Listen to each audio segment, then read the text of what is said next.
मड़ावा में हल्ला भाईल कुसुम छिनरो के चूमे के छिनारो धाराइली बाटी आचार्य जी के कोरा में छिनारो धाराइली बाटी मड़ावा में हल्ला भाईल पूनम छिनरो के चूमे के छिनारो धाराइली बाटी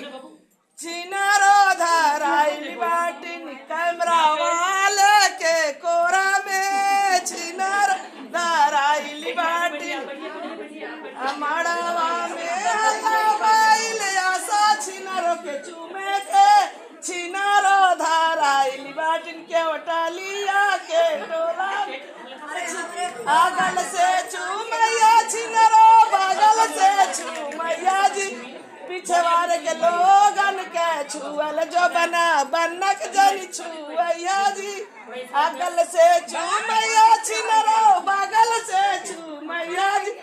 टेंट वाले के छुअल जो बना मड़ावा में जनी